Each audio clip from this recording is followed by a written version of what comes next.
Yan,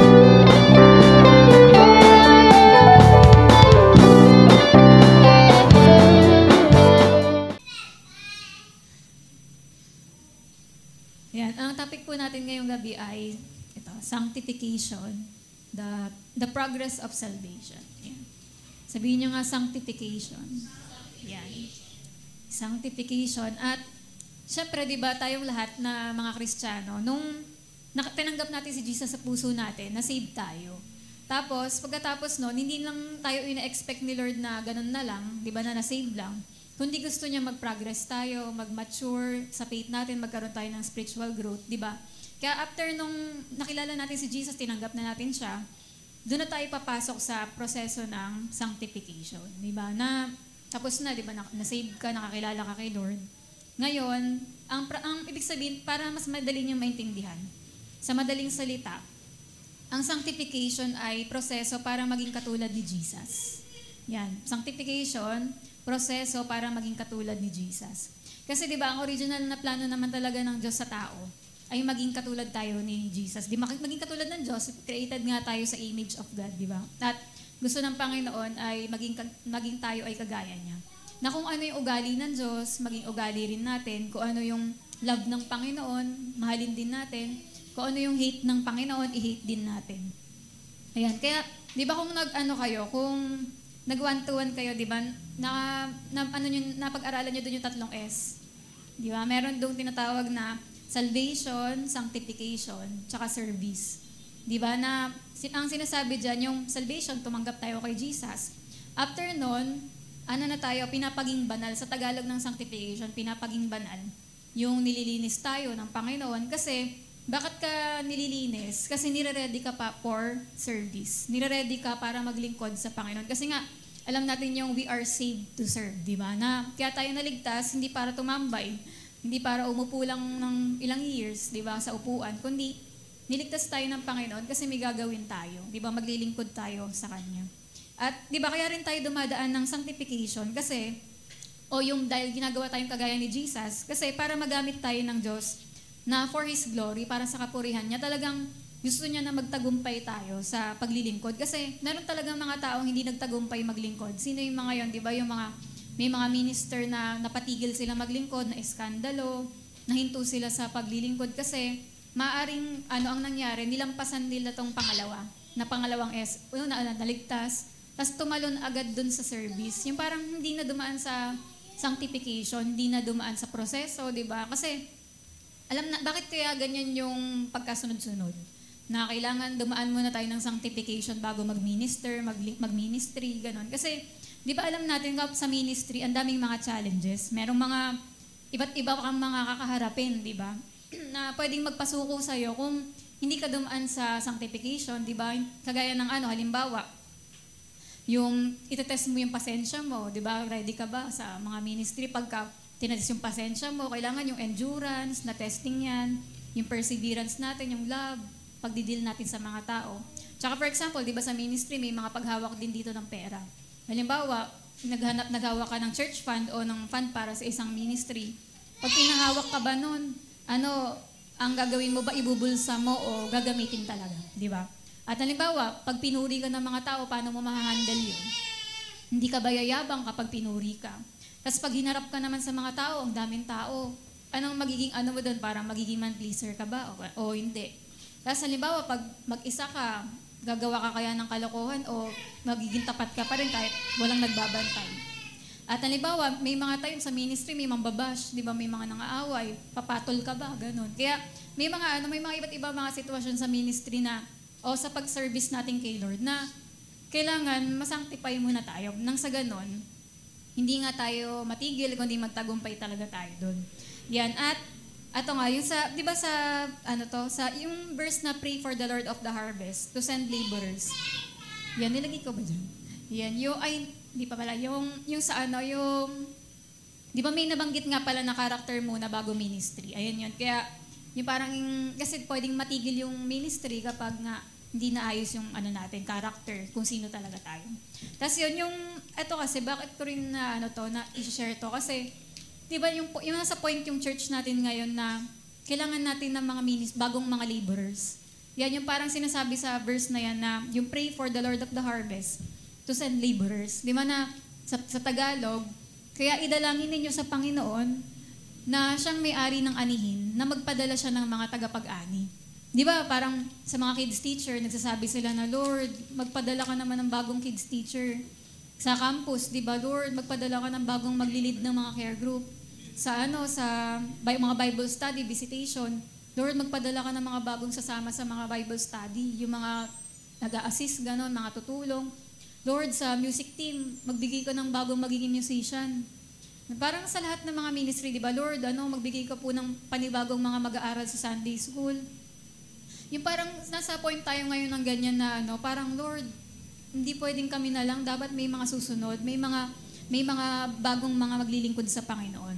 Pero sabi nga dyan, di ba sa verse na yan, idalangin, ipag-pray lang natin na may maging bagong workers, may mga bagong mga minister, kasi mangyayari yun, di ba? Pinag-pray mo, dati nga, nag-umpisa tayo nun.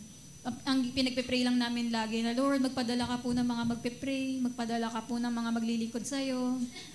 Yan. Yan, gagets mo ba ako? Ayan, tapos yun nga na di ba kailangan lang natin ipag-pray yun. Pero, syempre, para maging answered prayer tayo dito sa mga maglilingkod sa Panginoon, kailangan din na ma-sanctify, di ba? Kasi, pwede na maraming mga maglingkod sa Panginoon, pero hindi sila magamit ni Lord kasi hindi pa dumadaan doon sa sanctification na proseso. Yan, kailangan dumaan doon para nang sa ganun, dumami talaga yung mga pwedeng gamitin ng Panginoon. Yan, ang isang sample din ng sanctification, yung ibig sabihin ng set apart.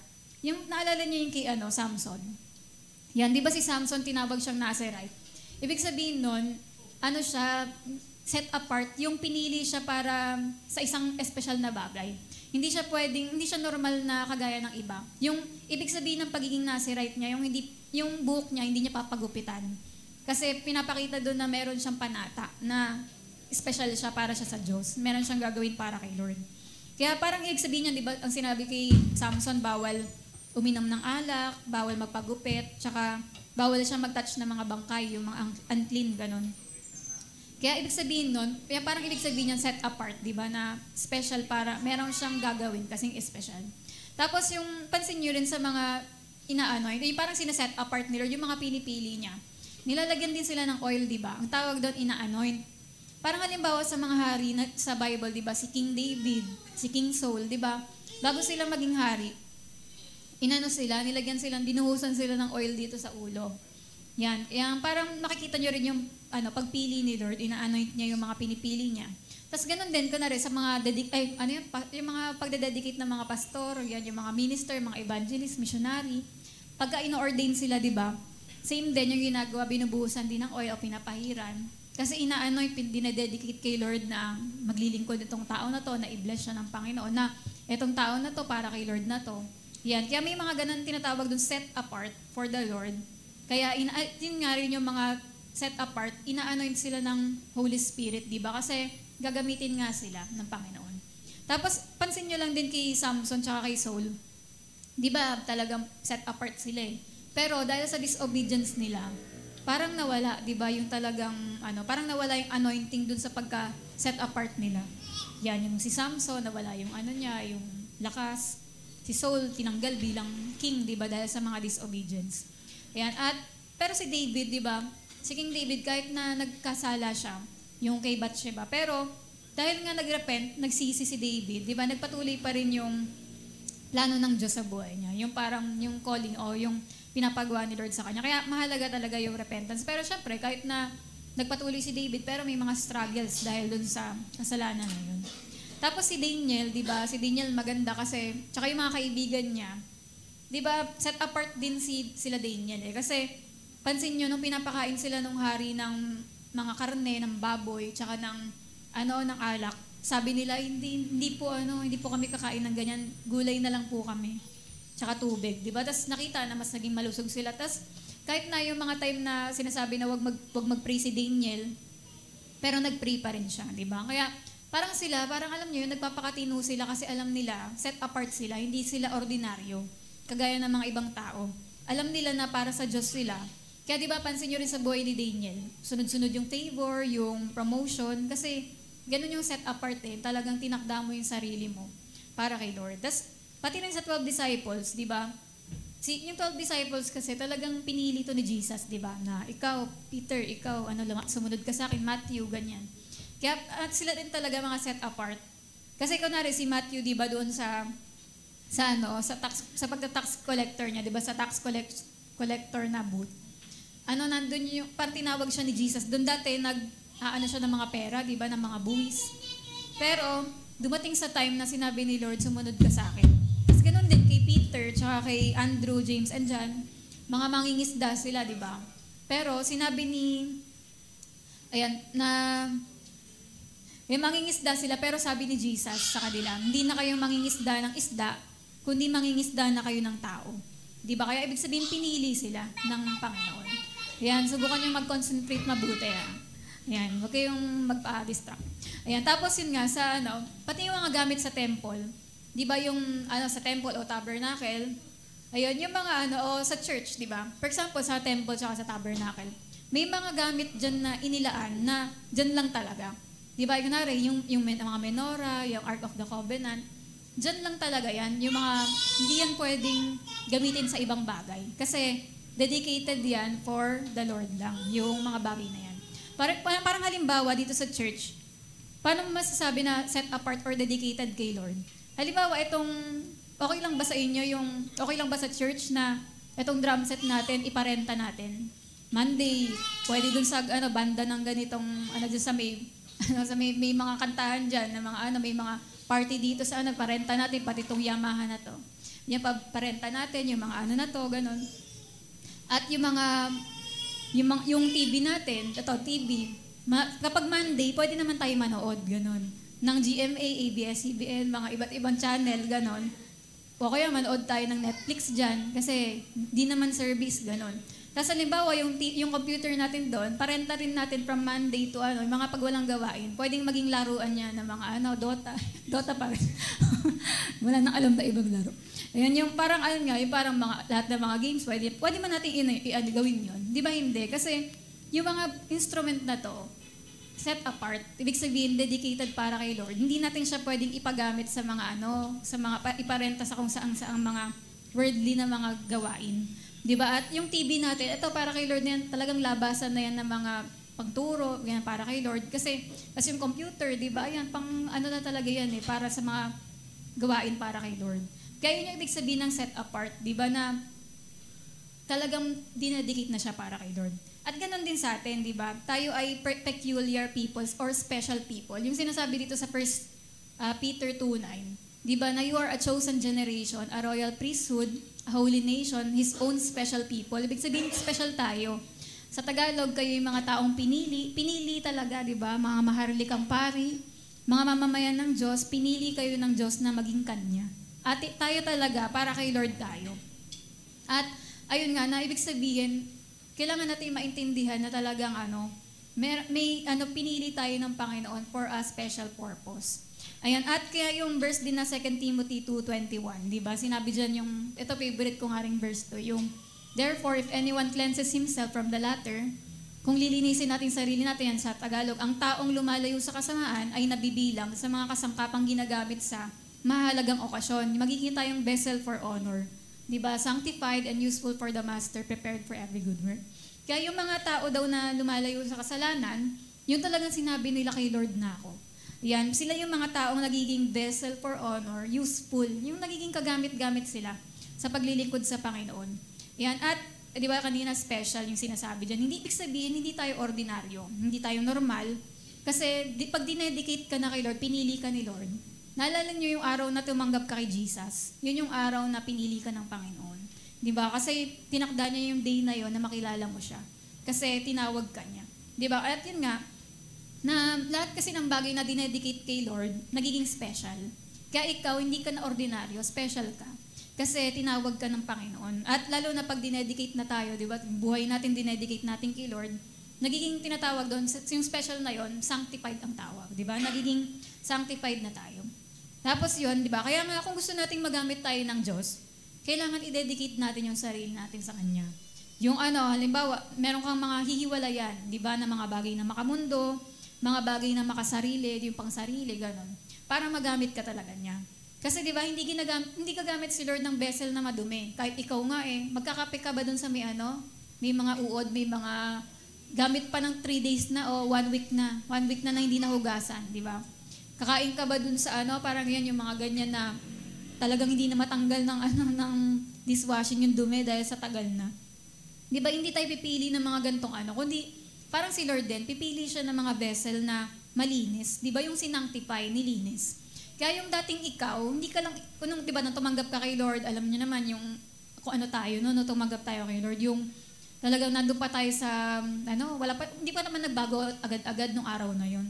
Ang daming babaguhin ni Lord sa'yo, pero hindi ka iniwan ni Lord na ganun ka na lang. Kundi, babaguhin ka niyan. Kaya mo siya nakilala kasi magsisimula na yung pangalawa, yung after ng salvation, sanctification na. Idadaan ka na sa proseso ngayon na kasi i-ready ka niya para for service nga.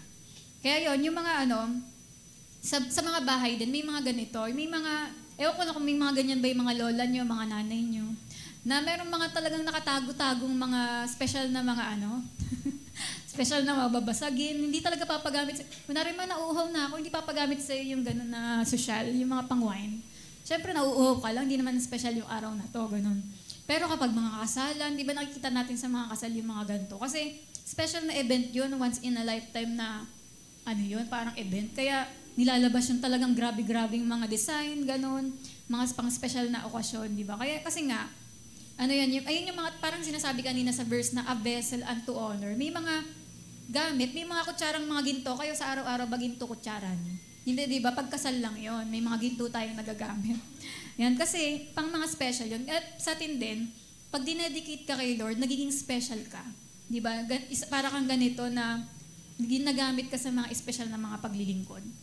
Yan, kaya halimbawa, dumating sa time na, naranasan nyo na yun, mula nung nakilala nyo si Lord. Nagsimula ka na kasi sa sanctification. Tapos naramdaman mo habang nasa school ka o nasa trabaho ka na bakit ganun? Parang feeling ko iba na ako. Yung bagay na nagpapa-excite sa mga classmate ko, hindi na ako na-excite. Yung mga pagtitipon nila, nagyayayaan sila sa mga gawaing masasama, pero parang hindi ko na trip yun. Dati trip mo yun. Yung mga trending, parang hindi ka napapawaw. Parang sa kanila wow na wow yun. Pero sa'yo, parang wala kang sa ganung bago. Wala ka ng hilig ganun. Yung mga worldly friends mo, hindi mo na sila ma-feel nakabanding dahil bakit ganito? Parang hindi ko na-trip yung mga gantong bagay. At marami rin mga taong namamangha na sa'yo na bakit parang iba ka? Ganun, parang iba yung mga gusto mo. Yan, kasi nga, nagsisimula na si Lord sa pagbabago sa'yo. Sinasanctify ka na, nagiging holy ka na. Diba? Binabanal na ng Panginoon yung pamumuhay mo. Yan, at alam nyo, kapag anointed, sanctified, puspos, special, yan, magiging iba ka talaga kaysa sa mundo. Yan, kasi, bakit? Diba? Para kay Lord ka na para sa Diyos ka na. Naglilingkod ka na sa hari, nilikha ka na para sa luwalhati ng Diyos, hindi ka na pang ganun lang. Pang special ka na. Yan, kaya meron din dito yung paliwanag na past, present, and future, na sanctified tayo. Yan, yung sa past, di ba, I was saved or sanctified. Present naman, I am being sanctified. Future, and one day, I will be fully sanctified. Yung, di ba sinabi, no, dahil kay Jesus, sa past, yung naging saved na tayo at sanctified. O totoo talagang sa pamamagitan ni Jesus, sa ginawa niya sa krus, na tayo, pakibalik. Balik. Ayan, saved na talaga tayo and sanctified. Pero, sa present, di ba, hanggang ngayon, sinasanctify pa tayo kasi, nagkakasala pa tayo, nagkakamali, ganun. Kaya kahit hanggang ngayon sa present, araw-araw sinasanctify pa tayo. Yan, through repentance din, ganun. At future, pero one day, alam nyo, darating yung time, hindi na tayo magre-repent kasi hindi na tayo magkakasala. Pag nandun na tayo sa langit, wala nang kasalanan dun. Kaya yun na one day, talagang magiging kompleto yung sanctification natin. Tapos yung salvation din, alam nyo ba, yung salvation is progressive din. Salvation is progressive. Kasi sa past, di ba, you were saved when you put your faith in Christ. Nung araw na tumanggap ka kay Lord, ligtas ka na nun and sanctified. Present, so ngayon, you are being saved today and every day as you walk with Him and grow in grace. Kahit ngayon, nililigtas ka pa rin ng Panginoon hanggang ngayon. Di ba habang nakikilala mo ang Panginoon, ayan, natututo ka pa na ngayon, hanggang ngayon, patuloy kang nililigtas ni Lord. Tapos sa future, someday, you will be saved when you step into God's presence. Pero ayun talaga yung tinatawag na kumpleto na yung kaligtasan natin pag nasa langit na tayo. Kasi hindi ka na magkakasala dun eh. Talagang, ayun yung salvation na complete. Yan, yung sa future. Yan, kaya naintindihan nyo, ganun yung past, present, and future yan. Tapos dito tayo sa meaning of sanctification. Yan, ang ibig sabihin ng sanctification means to be set apart. Diba? Ibig sabihin, hiniwalay, para sa isang special na bagay. Yan. Sanctification is the normal experience of every Christian. Lahat talaga tayo, natural, normal yan na magpagdadaanan ng mga Kristiyano, yung pagsasanctify sa atin. Sabi nga, God set us apart for Himself the moment Christ redeemed us. Nung araw na niligtas ka ni Lord, tinanggap mo siya, yun yung araw na pinili ka na niya, para sa Kanya. Ibig sabihin, ibig sabihin sinasabi ni Lord na akin ka na. Gano'n, naintindihan nyo. Na parang halimbawa sa mag-asawa din, nung araw na kinasal sila, ibig sabihin, sinasabi nila na, yan tayo na yung magkakasama, ganun. Parang sinasabi rin ni Lord, nung araw na tumanggap ka, kay Lord ka na.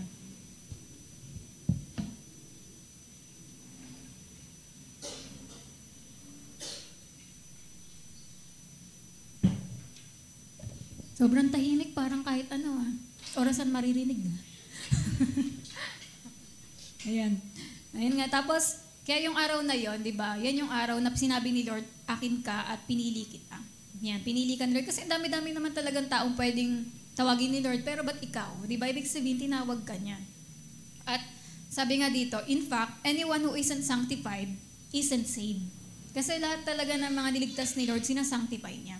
And every believer is saint. Ang tawag talaga sa atin, mga banal na tayo or saint. Hindi lang tayo tinatawag na kagaya ng mga santo-santa, ganyan, mga ganyan. Pero sa totoo, nung tinanggap natin si Jesus, saint na tayo. Hindi lang tayo nagpaparawag ng Saint Mary, Saint Grace, Saint Ella, ganyan-ganyan. Hindi na tayo nagpapatawag na ganyan. Pero lahat tayo, automatically, saint tayo and holy one kasi nga, pinili tayo ni Lord. Sa Hebrew and Greek din, ito yung mga terms ng sanctification. Yung mga word na holy, holiness, set apart, saint, consecrate. Ayan yung mga word na yon na sinasabi. At yung sanctification din, ito rin yung two-sided truth that includes being set apart from something and set apart to something else. Ibig sabihin, hiniwalay para sa isang bagay at sinet apart din para sa ganitong bagay. Halimbawa, mula sa kasalanan, tinanggal ka doon para ilagay sa Diyos. Tinanggal ka sa evil para ilagay sa Panginoon. Dati, piniplease mo yung flesh mo, yung katawan, kung ano yung mga hilig mo, na kasalanan. Pero ngayon, dun ka na sa piniplease mo na ang Diyos sa buhay mo. Tsaka pag binasa nyo yung Bible, laging ang gamit dun sa word na sanctification ay laging common or secular, from common or secular usage. Dati, ginagamit lang siya sa normal na bagay. Pero kapag ginamit yung word na sanctification, ayun yung yung common lang dati, ngayon gagamitin na siya for a holy purpose, for the service and the glory of God. Dati pang ganito lang to, pero ngayon pang ganito na to, special na. Yan, at ayan, yung ordinary people and ordinary things became sanctified when they were dedicated to God. Di ba? Kapag dinedicate na isang bagay o isang tao sa Panginoon, special na siya. Di ba? Ang tawag doon ay sanctified na siya.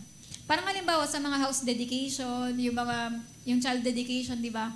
Pag yung bata na to, dinedicate kay Lord, ibig sabihin nun, yung baby na yun, papalakihin natin siya ng may takot sa Panginoon, maglilingkod siya kay Lord, ganon. Halimbawa rin yung bahay, di ba? Ba't tayo mga nagde-dedicate ng bahay? Kasi para walang masamang spiritong tumira doon. Kasi kay Lord tong bahay na to, walang demonyo o mga espiritong mga kung ano-ano pwede dito. Yun yung ibig sabihin ng dinededicate natin na para kay Lord to. Yan. At yun nga, pati na rin sa mga business, di ba? Dinededicate natin yung business kasi inaano mo na para i-bless ni Lord to. Pagpapalain niya to kasi pinagkatiwala natin kay Lord to. Tapos ito pa, sanctification is a way of acknowledging that God is to hold first place in the lives of His people. Ibig sabihin din ng sanctification, yung parang ina-acknowledge mo nga na first si Lord, first siya. Pansin nyo, di ba? Kapag nagta-tithes tayo, unang gastos natin yung tithes. Pag nagkakapera, kunwari, nagkaroon ka ng 5,000, ang unang gastos mo doon, ang tatanggalin mo doon ay 500. Kasi doon mas pinapakita na una si Lord eh. Una siya sa buhay ko. Siya naman nagbigay ng lahat ng to. Kaya malalaman mong una ang Panginoon sa buhay mo kapag unang gastos mo ay tithes. Kunwari, pag linggo naman, di ba ang Sunday ay first day of the week, di ba? Na kung ang linggo, tinakda mo to para kay Lord tong linggo na to, meaning sinasabi mong una si Lord sa buhay mo. Kasi yung Sunday, first yan eh. Para kay Lord yan. Kaya buong araw, binigay mo yan para kay Lord. Tapos yung sa umaga, ano yung unang oras sa umaga natin, yung pagising natin? Pag pinapakita natin first si Lord sa buhay natin, kapag yung devotion mo, di ba, pag gising mo, unang mulat mo, Lord, thank you sa bagong hininga ng buhay. Salamat po sa kalakasan, tulungan niyo po. Yung parang unang pagising mo, ang una mong kakausapin si Lord, una mong babasahin, Bible, di ba? Tapos sa ano rin, pag meron tayo, pag nagkakaribal yung school, tsaka si Lord, sinong mananalo dapat? School at si Lord. Siyempre si Lord, kung una talaga si Lord sa'yo. Kapag may utos yung boyfriend, girlfriend, asawa, di ba? Pero kung kalaban ang Panginoon sa time na yon, gagawin pa rin natin yung, siyempre, dapat si Lord yung winner. Di ba? Kaya, ito yung mga bagay na ginagawa ng sanctified na tao. Yung pinapakita niya na first si Lord sa kanyang buhay. Yan. At sabi nga rin, we are called to consecration today. Di ba sabi nga sa 1 Peter 3:15, but sanctify the Lord God in your hearts. Alalahanin nyo na si Kristo ang dapat ninyong parangalan at sundin. At sabi nga doon sa gilid, if your heart is set apart for Jesus, there is no room for any other Lord. Walang magiging karibal si Jesus sa buhay niyo kung talagang sinet mo talaga sa puso mo na si Jesus yung number one. Yung sinanctify mo talaga yung sarili mo para kay Lord. Ayan, set apart for Jesus. At si Lord, di ba holy siya? God is holy. Alam natin na katangian ng Diyos yan. At yung holiness ni Lord, ito, tingnan nyo, God's holiness, His total apartness from anything unholy, demanded that anything that belonged to Him be holy. Dahil holy si Lord, gusto niya lahat din ng mga para sa Kanya maging holy. For example, yung sa mga may asawa, payag ba kayo sa ganon na yung asawa mo, hihiram-hiramin siya minsan. Di ba, asawahin ng mga kung sino-sinong mga babae, ganon, o sinong lalaki. Pwede pahiram muna ng asawa, ganon. Yung parang, sige, okay lang, pag MWF sa'yo yung asawa ko, ganon. Parang, hindi siya, di ba, parang, sa mga asawa nga, mga boyfriend, ganon, girlfriend, hindi sila payag, kaya nga ang tawagan nila mine, di ba? Kasi akin ka lang, ganon. Kasi nga, gusto nila na kanila lang, di ba? Parang ganon din kay Lord, na kung si Lord, holy siya, gusto niya rin lahat ng kanya lang, then yung parang, para sa kanya, hindi yung paano-ano, yung lingkod niya na to, o mga naglilingkod sa kanya, mga minister ng Panginoon, na parang papunta-punta kung saan-saan, parang hindi siya priority, di ba? Kaya sinasabi dyan na dinedemand din ni Lord na dapat yung mga akin holy din, para sa akin lang. Hindi yung, Lord, MWF, sa'yo ako. Pero mga Tuesday, Thursday, Saturday, sa demonyo ako, ganon. Party-party ako doon, o makikimundo ako. Kasi di ba ang sinasabi nga dyan na dahil holy si Lord, gusto niya holy rin tayo. Na mga, tayo di ba sa Kanya tayo? Di ba? Kaya yun yung sinasabi dyan. Kaya sa, sa Exodus 19:9-11, nalabasan nyo yung kwento dyan kay Moses, yung haharap si Moses sa Diyos sa Mount Sinai. Tapos sinabi dun sa mga verse na yan na maligo kayo, maglinis kayo, ganyan. Kasi haharap kayo sa akin. Ang word doon, consecrate. Yung word na consecrate, kapareho lang din siya ng sanctify na word. Ibig sabihin ng consecrate, maligo, mag-prepare kayo, haharap kayo sa akin, sabi ng Diyos, di ba? Kasi pagka hindi kayo naglinis, ganun, di ba, meron pang parang sabi na hanggang dito lang yung mga tao kasi banal na yung mountain na yun kasi nandun ang Diyos. Kaya parang ganun yung, di ba sa Old Testament nga, namamatay na lang bigla dahil sa holiness. Yan, pero buti ngayon, nakakalapit tayo kay Lord dahil sa biyaya niya. Yan, pero yung ibig sabihin ng consecrate, sabi niya, maligo kayo kahit yung mga pare, yung mga harap sa Diyos, magsiligo daw lahat ng mga tao. Kasi maging prepared for that day. Di ba? Kaya nga pag linggo, naliligo tayo bago magsimba, di ba? Yan, kasi, yun nga, mo, parang gaganap ka, di ba? Kaya pinapreserve mo yung sarili mo kay Lord. Yung mga worship leader ba natin, bago kumanta dito, nag-MP3 pa, nakinig-kinig pa ng mga wordly song. Di ba? Hindi. Kinoconsecrate mo yung sarili mo, sanctify, kasi gagamitin ako ni Lord, tutugtog ako mamaya, magtuturo ako mamaya. Yan. Kaya, hinire-ready mo yung sarili mo, di ba? Yung ibig sabihin ng consecrate, hindi ka na nagpuyat ng Sabado kasi nga, umaga ka ng Sunday, magsisimba ka, maglilingkod ka. Ayun yung consecrate. Di ba? Kaya maintindihan nyo yung mga, bakit pala tayo ganito? Kasi ayun yung gusto ng Panginoon. Tapos, yun nga rin, di ba? Sanctification involves separation of holy things. Yan, separate, may paghihiwalay ng mga banal na bagay and holy people to God for a special purpose. Ibig sabihin, dahil ikaw, special ka, para kay Lord ka, pag-aari ka na ni Lord, meron kasi siyang itinalaga sa'yo na special purpose. Hindi ka pwede basta-basta na lang pang kung ano yung normal na ginagawa ng mga tao ngayon. Kaya pala maiisip mo, kaya pala special pala ako, di ba? Kaya pala hindi ako pwedeng maging gamer lang basta. Hindi ko i-games lahat ng mga kung ano-ano mga laro, di ba, ng mga demonic games. Kaya pala hindi ako pwede maging basta lang K-drama fans. Kasi hindi ako pang ganito lang. Hindi ako yung para tumitili sa mga concert na gano'n. Kasi yung boses ko para pala kay Lord to. Di ba? Yung sigaw ko na to dapat pang sigaw ng papuri. Di ba? Kaya pati sa mga videos, mga reels, hindi mo pwedeng tignan lahat yun. Kasi nga, sanctified ka. Di ba? Para kay Lord ka, hindi ka na pwede sa mga nonsense na bagay. Kasi tayo ay for a special purpose or special use.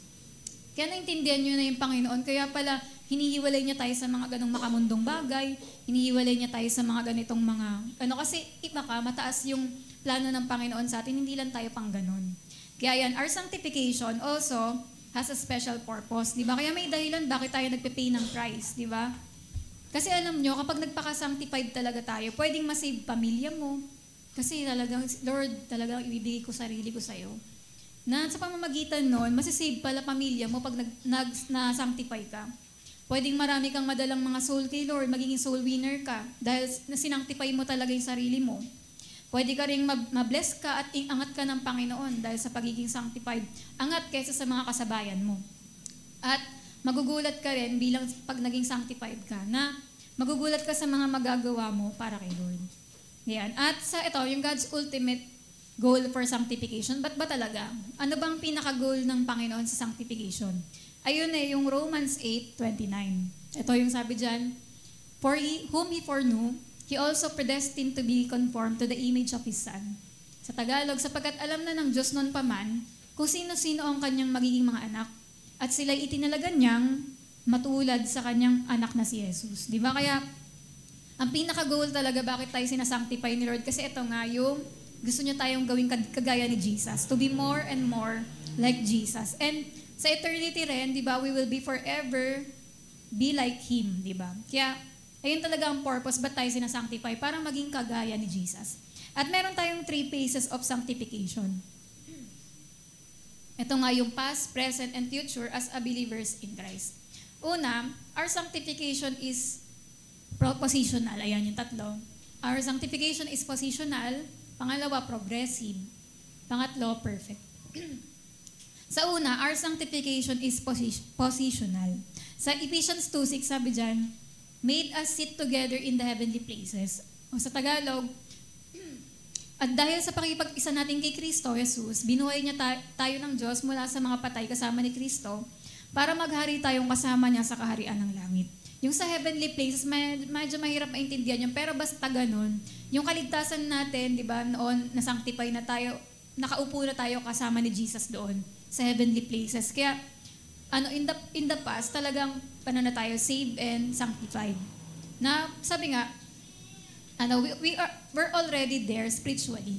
Spiritually, yun, saved na tayo, sanctified na tayo. Pero someday, we'll be there in person. Yan. And in this standpoint, we are already sanctified. Pero tayo ngayon, alam natin sanctified tayo dahil kay Jesus, binanal tayo. Kaya positional. Sa position talaga natin, saved na tayo and sanctified. Pero pangalawa, sa present, our sanctification is progressive. Sabi nga sa 1 Peter 3:15, But sanctify the Lord your God in your hearts. Alalahanin niyo si Kristo ang dapat ninyong parangalan at sundin. Na kung sanctified na tayo, bakit pa sinasabi na i-sanctify natin sarili natin? Kasi nga, sa present, progressive nga. Progressive sanctification. Kasi, araw-araw, nakakagawa pa tayo ng mga mali. Di ba minsan, nakakagawa tayo ng mali. Ibig sabihin, ito yung araw-araw na mga ugali at kilos natin bilang Kristiyano. Ito yung goal natin, di ba, na from glory to glory, maging kagaya tayo ni Jesus. Yung sinasabi sa atin na, mabait ba si Jesus? Oo. Ikaw ba mabait? Di ba? Si Jesus, maawain. Ikaw ba maawain? Di ba? Yung mga ganon. Kaya, progressive na, from glory to glory, ginagaya natin, di ba, ang Panginoon, na maging gaya tayo ni Jesus. At, kaya yun nga, sa araw-araw kasi nating buhay, may mga pagkakataon pa na di ba, nakakaagawa tayo ng mga pagkakamali. Kaya parang wala pa tayo dun parang wala pa tayo dun sa talagang perfect na, di ba? Kundi, sabi sa 2 Corinthians 7:1, sabi dyan, sabi, mga minamahal, dahil sa pinangako ng Diyos sa atin, linisin natin ang ating sarili sa anumang bagay na nagpaparumi sa ating katawan at espiritu. At sikapin nating mamuhay ng banal at may takot sa Diyos. Yun nga yung cleanse ourselves from all filthiness of the flesh and spirit, perfecting holiness. Na, holy tayo sa position, yung kanina yung number 1. Holy tayo in position, but not always in practice. Paki-next nga. Yan, holy in position. Oo, kay Jesus, holy tayo. Pero sa practice, yung araw-araw na buhay, hindi always, di ba? Kasi nga, nandito pa tayo sa mundo, minsan may mga pagkakamali pa tayo. Wala pa tayo doon, pero daily, nagpapalinis tayo sa Panginoon kapag humihingi tayo ng tawad sa Kanya na, ibig sabihin nun, ito yung cleansing ourselves na everyday nagre-repent tayo na, Lord, patawarin niyo po ako sa mga nagawa ko. Everyday, nagpapalinis tayo sa pagre-repent natin. Di ba, ito nga, 10 days na lang ata, 40 days of Teshuvah na. Yung 40 days of repentance, di ba? Kung saan, yun nga, yan, sinasabi natin yung August month of answered prayer. Kasi kapag, lagi tayo nagre-repent, nasasagot talaga prayer natin. Kasi, ano ba yung naghahadlang sa mga prayer? Yung kasalanan, di ba? Pero pag nawala yung kasalanan, masasagot talaga yung mga prayers natin. Kaya pala open heaven kapag may mga feast. Kasi, yun nga, nagre-repent yung mga tao. Yan. Pero kung napatawad na yung kasalanan, talagang masasagot yung mga prayer. Pero yun nga, di ba na hindi lang dahil magteteshuvah, kundi, ayun din, sa kalooban talaga ng Panginoon sa atin, na after natin masave, masanctify tayo.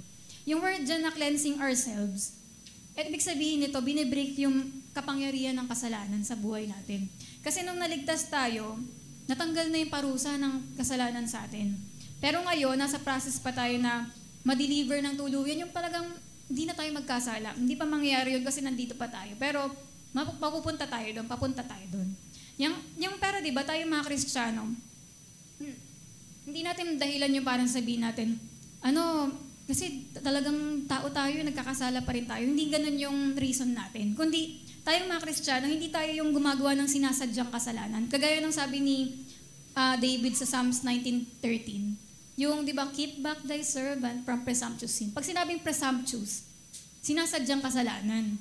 Ibig sabihin tayo mga Kristiyano, hindi na natin sinasadya gumawa ng kasalanan, kundi nakakagawa tayo ng kasalanan na hindi natin sinadya. Kaya tayo nagre-repent. Di ba? Parang, Lord, sorry po. Parang, di ba nalulungkot tayo na nakakagawa tayo ng kasalanan na hindi mo naman talaga gusto yun magawa, pero nagawa mo. Kaya ka nagre-repent. Pero hindi ibig sabihin nito na tao lang naman tayo kaya ganyan. Kundi ang sinasabi dyan, hindi natin tayo gumagawa ng kasalanang sinadya. Yung alam mo, mali ito pero sinadya mo pa talagang gawin. Ayun yung sinasabing presumptuous sin. Yan na, let them not have dominion over me. Diba? Kasi ayun nga na, pero yun, diba, kahit na ngayon, nagre-repent tayo araw-araw, pero alam nyo sa langit, pag nandun na tayo, hindi na tayo magkakasala. Kaya praise God, di ba, nag-aambang talaga tayo sa araw na yun. Ito nga, yun yung number 3, na our sanctification will be perfect. Darating yung time, perfect na tayo. Wala nang magkakasala. Doon na tayo patungo di ba? Na sa langit, na glorious na, complete na yung salvation natin, magiging katgaya na tayo ni Jesus talaga, forever na walang power yung sin sa buhay natin. Never na tayong magkakasala. Matutupad na yung Jude 24 na ito, na blameless, di ba, na now to Him who is able to keep you from stumbling and to present you faultless, siya na makakapag-ingat sa inyo upang hindi kayo magkasala. Matutupad na yung maharap tayo sa presence ng Panginoon na blameless. Kasi sa langit, wala nang kasalanan. At yun nga, pag namatay ang Christian, di ba, isang second lang, as in 1 second, nandun ka na agad, kaharap mo na ang Diyos. Yan. At pag nag-rapture naman, yun yung sinasabi sa 1 John 3:2, na pag nag-rapture, magiging perfect na rin tayo. Ito yung, alam natin na sa pagbabalik ni Kristo, tayo ay magiging katulad niya. Magiging perfect na tayo, kagaya ni Jesus. Kaya yun, at pag namatay din, di ba, yung to be absent from the body is to be present with the Lord. Na pag namatay ang tao, yun, diretso, kasama na niya ang Panginoon. Gaya sa sinabi sa 2 Corinthians 5:8. Kaya wala talagang purgatorio, di ba? Kasi, ang sinasabi sa Bible, pag namatay, kasama mo na, kapiling mo na ang Panginoon, di ba? Yan, kaya sabi rin yung sa magnanakaw na katabi ni Jesus, sa Luke 23:43, di ba? Sabi ni Jesus, today, you will be with me in paradise. Kaya, di ba, ganon na magiging pagka tapos ng buhay natin dito, magiging tayo, perfect na tayo. And one day, ito nga, magiging ganito tayo, perfectly sanctified, glorified saint, fitted for heaven. Di ba? Kaya, ngayon, may mga lang tayo, struggle sa ganitong kasalanan, pero, di ba, one day, magiging perfect ang lahat. Pero ngayon, ang tanong, how can I get victorious sanctification working in my life right now? Pero ngayon, paano ako magiging matagumpay sa sanctification ko?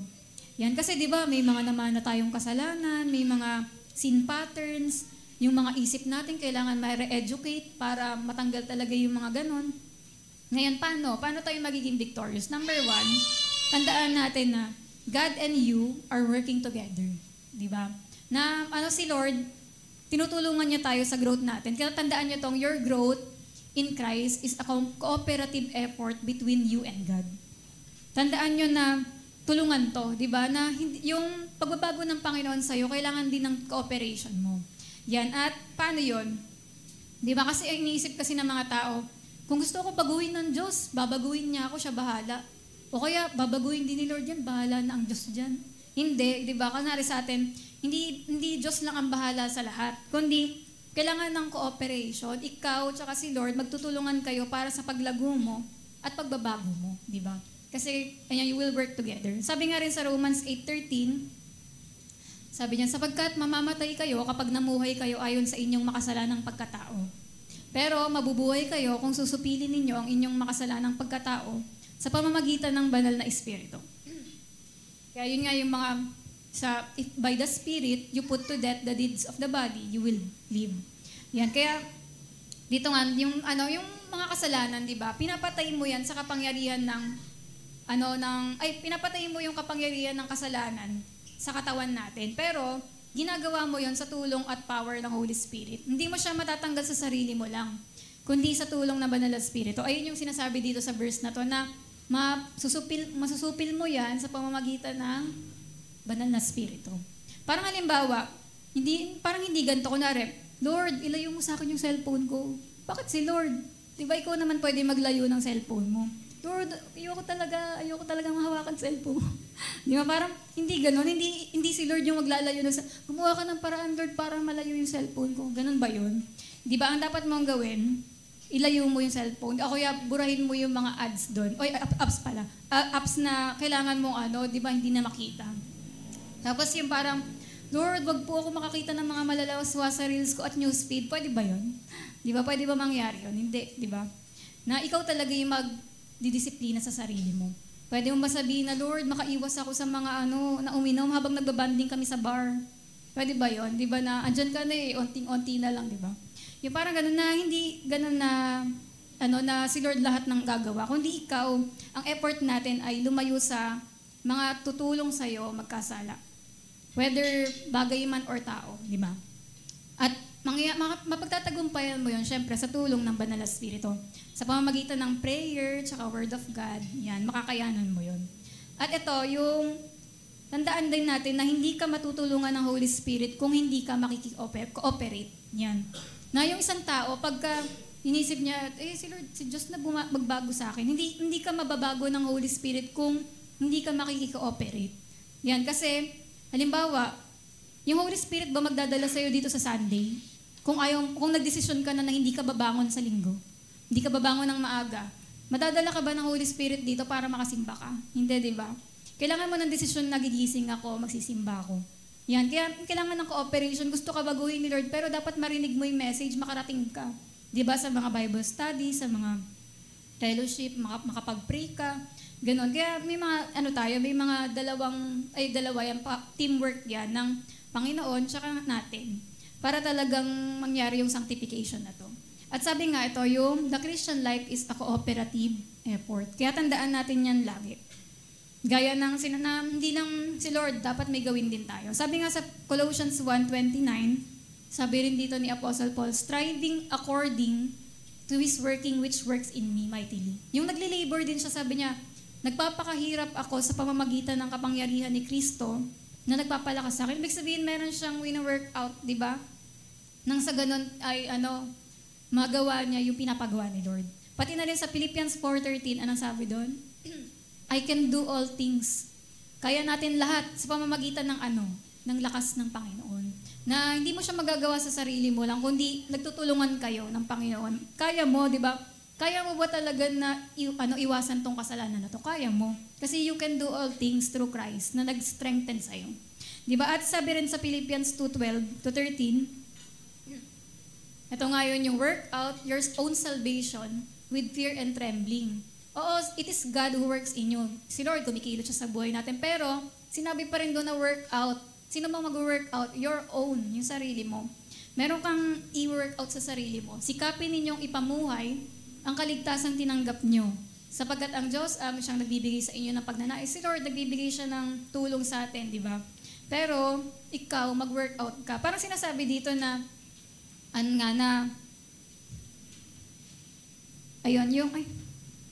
yan, di ba na talagang meron tayong effort na kailangan gawin. So, ayun yung number 1, yung God and you are working together. Kaya tandaan natin, teamwork to. Pangalawa naman, the Trinity is at work in you. Tandaan nyo, yung Diyos, di ba, Trinity, at work siya sa buhay natin. Kunwari dito, sa kay God the Father, di ba sinabi niya na I am the Lord who sanctifies you. Ang Diyos mismo yung nag-sanctify, naglilinis sa atin. Sa 1 Peter 5:10 naman, sinabi dyan na siya rin yung God of all grace na kapag hindi natin kayang mabago, hindi natin kaya gawin to, tutulungan tayo ng grace ng Panginoon. Yung biyaya ng Diyos na hindi mo talaga kaya, pero dahil sa biyaya niya, makakayanan mo. Di ba? Ayun yung God of all grace na ibig sabihin, Lord, kaya ko ba talaga isuko to? Kaya mo kasi God of all grace nga ang Diyos. Lahat ng hindi mo kaya, tutulungan ka niya. Unlimited pa yung grace na to.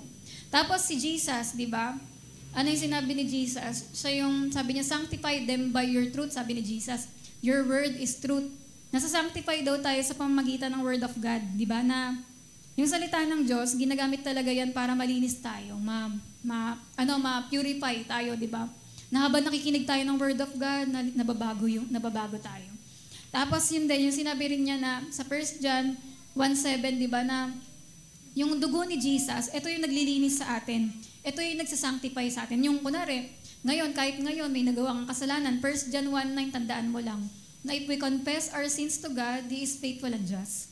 Kaya niya tayong patawarin at yung kasalanan na paulit-ulit na yon, kaya tayong hugasan ng paulit-ulit ng blood ni Jesus. Kasi yung dugo ni Jesus, di ba, there is wonder-working power in the precious blood of the Lamb. Hindi nauubos yung power na yon ng dugo ni Jesus. Lagi yun nakakapanglinis ng lahat ng kasalanan. Kaya si Jesus, siya rin yung dugo niya, di ba, nalilinis tayo doon. Tapos, Holy Spirit, God the Holy Spirit. Ay, pati ayun pala, pabalik lang pala. Yung sinabi ni Jesus na, sanctify them by your truth, yung word of God. Di ba, yung devotion natin, alam nyo ba, paano kayo lumilinis araw-araw? Kapag nagde-devotion kayo, pagising niya sa umaga, nagbabasa kayong Bible, nagpe-pray, ayan ang tawag dyan ay general cleansing. General cleansing na lahat ng mga dumi na meron sa nakalipas na mga araw-araw nagpapalinis tayo. Ayun yung devotion natin. Yun yung may cleansing effect kasi yung word of God and prayer. Pati na rin yung repentance, di ba? Kapag araw-araw nagpe-pray tayo na, Lord, patawarin mo po ako sa pagsisinungaling. Lord, sorry po nang opya ko. Sorry po sa mga pagsigaw ko dun sa ganito. Sorry, nilait ko po yung teacher ko. Ganyan-ganyan. Parang lahat yon ire-repent mo. Lord, sorry na kinuha ko 10 piso ni mama. Ganyan-ganyan. Lahat yon ire-repent mo, di ba? Na Lord, dinisi mo po ako, baguhin mo pa rin po ako, ganun. At yun nga, ayun yung mga confessions of sin. Yung devotion natin, confession ng sin. Lahat yan, cleansing yan sa atin. Yun yung paglilinis. Kaya kapag hindi ka nagde-devotion, di ba, wala kang nagiging general cleansing sa sarili. Tapos yung pangatlo, yung God the Holy Spirit, meron naman siyang transforming role to play in our sanctification. Transforming role. Ito yung sabi sa 2 Corinthians 3:18, are being transformed into the same image from glory to glory. Na, ayan, by the Spirit of the Lord. Na, binabago tayo ng Panginoon from glory to glory sa tulong ng Holy Spirit, syempre. Na, ginagawa niya tayo maging kagaya ni Jesus. At kasi nga, di ba, ito, the goal of sanctification is to make us more and more Christ-like. Na gusto talaga tayong gawin na kagaya ni Jesus. Tas number 3, tandaan din natin, you have a role in your sanctification. Sa Philippians 2:12 pa rin, sinabi doon, di ba, na work out your salvation with fear and trembling. Na meron kang malaking role, syempre, sa sanctification mo. Yan, kasi pwede natin ipag-pray yung bawat isa, di ba? Pwede rin na magturuan tayo dito ng Word of God. Pero individual process yung work out your salvation. Salvation mo yan eh. Hindi ako pwede ba ako magsimba para kay AJ? Pwede ba ako mag-repentance para sa kanya? Ako na magta-tights para sa iyo, ah. Wow, di ba? Ganon ba? Pwede ba yun? Parang ako na lang, ganon. Hindi natin pwede gawin yan. Pwede natin pag-pray ang isa't isa, turuan ang isa't isa ng Word of God. Pero yung workout ng salvation natin, kanya-kanya to. Individual process. At pwede nga rin tayo, di ba nga daw, magkaroon ng second-hand faith. Yung nanonood tayo sa TV. Tapos, pag kami nag-pray doon, kiniklaim mo rin yun, ganon. Pag may mananood tayo ng It's Supernatural, 700 Club, may mga revival tayo pinapanood, pwede tayo maki-second-hand faith doon eh. Pero, ano yun, hanggang doon lang yun. Pero pagdating sa salvation natin, kanya-kanya to. Sabi nga, the Christian life is a walk, not a piggy back ride. Kunwari, pag nag-rapture, sampa na lang ako sa'yo, buninay ah. Parang pagka-rapture na, hawakan ko paa mo, Vince ah, para makasama ako ah. Parang hindi siya ganun eh, yung Christian life, na parang asa na lang ako sa devotion ni Ella. Share mo naman sa akin, naging devotion mo kanina. Yung parang may marinig man lang ako word of God, ganun. Kundi, Christian life is a walk. Talagang lakad na, o pamumuhay na tayo yung dapat mabuhay, di ba? Isa pamuhay. At sabi nga, pwede ka lumago spiritually, depende sa gusto mo. Pwede tayong mag-grow talaga ng mabilis kung maglalaan tayo ng mga bagay na to. Ito yung time, yung energy natin, ilalaan natin sa Panginoon, obedience, talents, treasures, yung make each day count for Him. Na dito tayo magiging mabilis lumago sa Panginoon kung yung mga bagay na to, ginagawa natin, binibigay natin para sa Panginoon. Tsaka yung unari sa atin, di ba kung gusto na natin lumago, nagpapa one-to-one tayo, tinatapos natin yung one-to-one, uma-attend tayo ng mga discipleship class, nagbe-fellowship tayo, Bible study, OBS, nagsa-Sunday school, nagsisimba, devotion, lahat ng mga bagay niyan, kung lalaanan natin lahat niya ng time, yung Panginoon, ang bilis nating mag-grow. Yung bilis nating mag-grow, depende yan sa kagustuhan natin. At ito, ano naman po yung personal application natin para sa message na to? Number 1, kung bibigyan mo si Jesus ngayon ng scrub, ng brush, ng timba, map, ano yung kailangan niya na linisin sa puso mo ngayon? Yan. Ano yung mga sa palagay mo kailangan linisin ni Lord sa heart mo ngayon?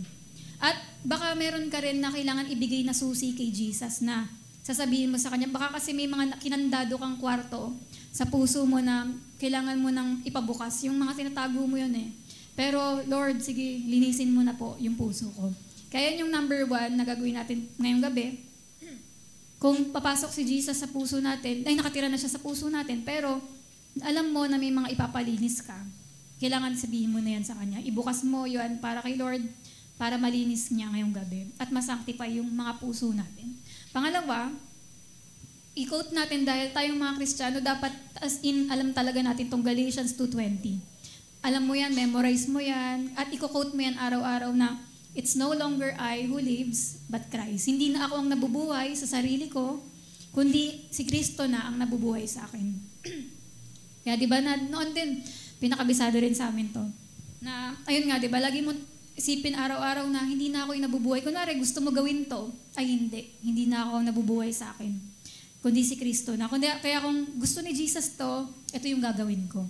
Pero kung ayaw ni Jesus to, hindi ko to gagawin. Kasi, it's no longer I, but Christ. Di ba? Kaya isa yung bagay na dapat natin kina-quote everyday. Pangatlo, yung ano natin, di ba? Dahil nga present tense, tandaan nyo, nasa present tense tayo ng sanctification, daily, meron pang binabago sa atin ng Panginoon. Kailangan na magawa rin natin, lagi, araw-araw, mag-depend tayo through confession of sins na, Lord, patawarin niyo po ako sa mga kasalanan ko. Hugasan niyo ako ng banal mo dugo. Pati yung devotion natin, di ba, yung pagbabasa ng Bible at pagpe-pray, yan din yung way ni Lord para malinis tayo. Kaya, yan yung isang bagay. Pang-apat naman, yan, pwede na conclusion na tugtog. Yan. Tapos number 4, yung, ang tanong sa atin, hati ba ang puso mo sa Panginoon at sa mundo? Ulit, hati ba ang puso mo sa Panginoon at sa mundo ngayon? Yung parang hindi mo masabing, yung puso mo buong-buo kay Lord. Yung parang nararamdaman mo na yung kalahati ng puso mo may pagmamahal sa mga makamundong bagay. Ikaw lang yung makakasagot nun. Yan. Pero ang dapat mong tandaan din, basahin mo yung James 4, 1-10, at mag-pray ka ng mag-isa, ganyan. Tapos hilingin mo sa Holy Spirit na, parang Lord, tanungin mo, kamusta Lord yung love ko para sa iyo? Na parang tanungin mo, Lord, ikaw pa ba ang mahal ko? Ganun. Kaya yan yung mga bagay na dapat natin para ma-apply natin to. Tapos, ito rin yung steps towards spiritual victory. Yung step 1, yung walk by faith, di ba? Pangalawa, deny yourself and abide in Christ. Ayan din yung mga verses. Yan, kaya kapag ginawa natin yung mga bagay na yan, makakasiguro tayo sa pagtatagumpay.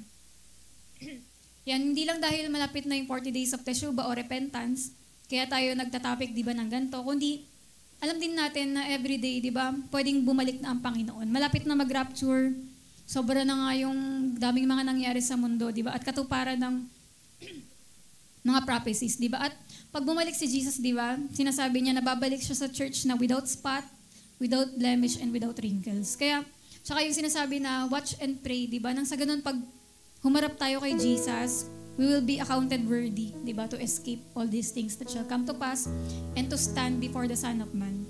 Kaya yun nga na, pati ayun nga rin, ang pinaka-reason ko din talaga, di ba yun yung gawin nating prayer talaga.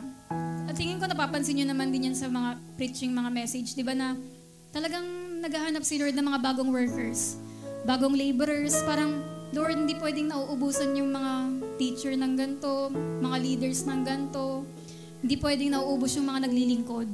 Kailangan dumami. Kaya parang magpe-pray ulit tayo na, Lord, send ka ng laborers na mga maglilingkod uli. Pero pwedeng sinasabi ng Panginoon sa atin na marami akong gustong piliin talagang maglingkod. Kaya lang, missing yung pangalawang S, yung salvation, sanctification, service.